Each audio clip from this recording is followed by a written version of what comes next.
At 33, with my wife Stella, who's 28, life seemed like a dream. We have twin daughters, Zoe and Stella, who just celebrated their 8th birthday 2 days ago. They're such little beauties with blonde curls, just like their moms. We chose their names with so much love, and it's a joy to see how much they resemble her in every way. Before that day, I was convinced I had the perfect family. My daughters adore us, and we return that love tenfold. I've always seen my wife as the epitome of tenderness, beauty, and purity. We rarely argued, just the usual household disagreements and the occasional clash over how to raise the girls. But nothing ever made me doubt her loyalty or honesty. She never gave me a reason to be jealous or suspicious. Our relationship was flawless, even in the bedroom, where everything felt just right. I never felt the need to look elsewhere. It was like I had found my little slice of paradise in this world. But to keep that paradise, I had to work hard, taking extra trips to make sure my family had everything they needed. I'm a long-distance truck driver, so I often find myself far from home, but I always knew I had a strong, loving support system waiting for me when I returned. My girls and my beloved wife. Never in my worst nightmares did I think that my daughter's birthday would be the day my world shattered, or that the image I had crafted of my family would come crumbling down.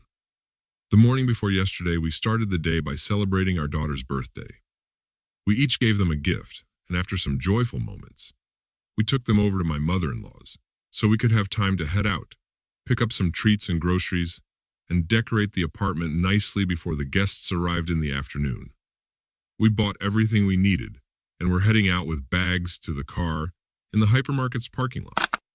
As I was loading the trunk and back seat with our purchases, I noticed Stella wasn't beside me. I was about to grab my phone to call her when I spotted her to the left of the store entrance, locked in a heated argument with some woman. It wasn't just a casual disagreement. They were seriously at it. The woman was gesturing wildly, even trying to grab Stella by the hair. I quickly locked the car and ran towards them. The woman was hurling insults at Stella, words I don't even want to repeat here out of respect for you, my friends. Just as she was about to strike, I managed to catch her hand and shove it aside. She didn't stop spewing venom, calling my wife every name under the sun. If she had been a man, I might not have held back, but instead, I calmly asked, "Who are you, and what gives you the right to insult my wife?" Stella was tugging at my hand, urging, let's go already. Can't you see she's out of her mind? The woman, whose age was hard to pin down, somewhere between 35 and 40, I'd guess, was a striking brunette, dressed quite tastefully, with makeup to match.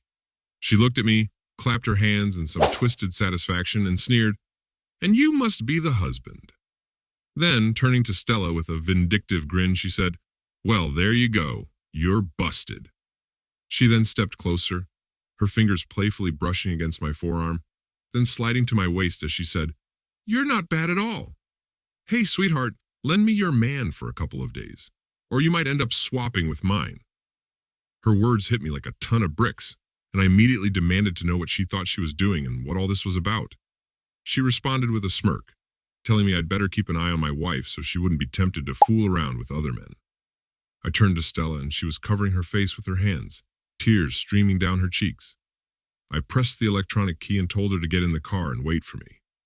She was still standing there, trying to speak through her sobs, but I insisted, "Go to the car. Now." The woman just stood there, grinning with this malicious satisfaction. I said, "You've got the wrong idea. We have a great family. I love my wife, and she loves me. We have 2 beautiful daughters. I'm not one to believe in gossip or empty talk." The woman's expression softened into a mockingly sympathetic smile. "Oh, I feel sorry for you, man. So young and already you're wearing those horns. Yes, your wife's been cheating on you with my husband, and I've got the proof." I stumbled over my words, saying I couldn't process all of this right now. It was our daughter's birthday, and this was hardly the time for such revelations. She wished my daughter's good health, agreed to meet another day, and we exchanged phone numbers. I needed to get to the bottom of this, but not now. Did I even want to?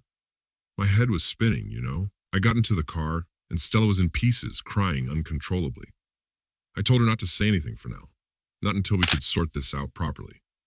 I just demanded that she calm down, put on a brave face, and act as if nothing had happened. After all, it was our children's birthday, and I wasn't about to let anything or anyone ruin it. The most important thing was to avoid any drama or tears. We had to pretend everything was fine.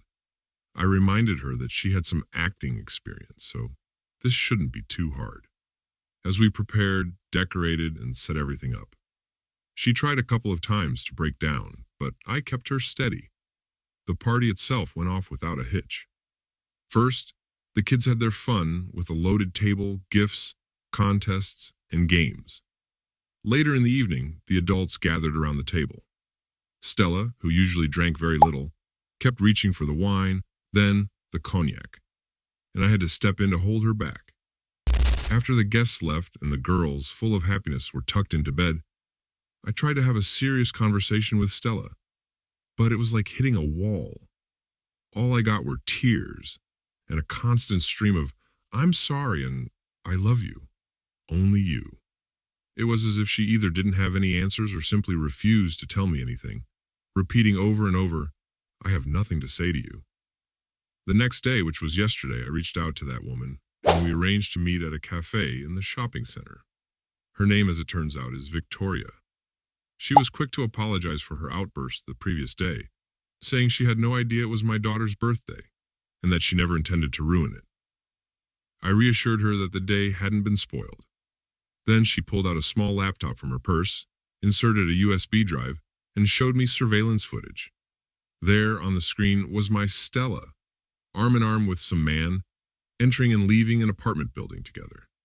Victoria then told me she had also installed cameras in the apartment, and with a solemn tone, she added, "I don't think you want to see what's on here." When we first met in the cafe, she had tried to threaten me, but I reminded her that we had agreed to keep things civil. However, what came next was something I genuinely couldn't stomach. Footage of them in our bedroom while Victoria was at work. If that morning I was still grasping at hope, hoping against hope that Victoria had made a mistake, or that I'd see another woman in those videos, now there was no denying the truth. The one I had considered the very center of my world, the one I had always thought of as an angel, had betrayed me. It felt like the ground had been ripped out from under me. I couldn't see or hear anything clearly anymore. There was just this relentless buzzing in my ears, and my chest felt like it was being crushed. Victoria's voice snapped me out of it. "You're going to break my arm," realizing. I had been gripping her too tightly. I let go. She then called over the waitress and ordered a double shot of cognac and a slice of lemon for me. After the second shot, I was able to regain some composure. From what Victoria told me, I learned that her husband, who is also my wife's lover, is a typical Alonz, a man living off a woman. He's 8 years younger than her, has no home of his own, and has spent his entire life living with his parents and a disabled sister in a Khrushchevka somewhere out in the sticks. Victoria herself came from a poor background. Her father died when she was just 3, and her mother and stepfather were heavy drinkers. But she had clawed her way up in life, achieving everything on her own. She never thought about marriage or children, just focused on her career. She's built a successful business, earned a respectable position in society. But then, as she hit 35, she started longing for love. And this is where it led her. Yes, the guy can sing a good tune, clearly. She even quoted him saying, "It's just not meant to be." She assured me that I didn't need to worry. He was already out of town and wouldn't be showing up in our lives again, but that didn't bring me any comfort. Before leaving, she handed me her business card with both her office address and her receptionist's phone number on it. Victoria's driver ended up taking me home in my car. When I got home, my wife greeted me with tears streaming down her face. I told her straight up that I knew everything, every detail, and I didn't hold back, making sure to point out that her so-called lover was nothing more than a leech, a con artist who'd spent his life living off others. Do you have any idea how revolting it feels? My entire world, the image I had cherished, everything just crumbled to pieces. It's like the world didn't just turn black and white, it turned into some murky black and gray void. I can't even wrap my head around it. My Stella, the mother of my little princesses, God, I don't know what to do. How my daughters will handle this. Stella's a fantastic mother. I can't say I've been a bad father either, and as far as I could tell, she was an amazing wife. To our daughters, we are one unit, an inseparable whole. And now she's begging for forgiveness, saying she doesn't know what came over her, swearing on our daughters that she'll never do anything like this again. But what's the point? What's the point of any of it now? You can only destroy something once. Hi, everyone. This morning I got a message from Victoria. She's offering me a job at her company. I told her I'd think about it. Well, my dear listeners, another chapter, another story has come to a close. I'm really looking forward to reading your comments, and I'd love to chat with you about it. I'm especially curious to hear your thoughts. How would it feel to be in this guy's shoes? He worked hard to earn his living, and then, just when he least expected it, life threw him such a cruel curveball. If you enjoyed this video, please don't forget to give it a like. It really helps. And if you haven't already, subscribing to the channel would be the best way to say thank you. Take care, friends, and see you soon. Cheating Secrets podcast like me.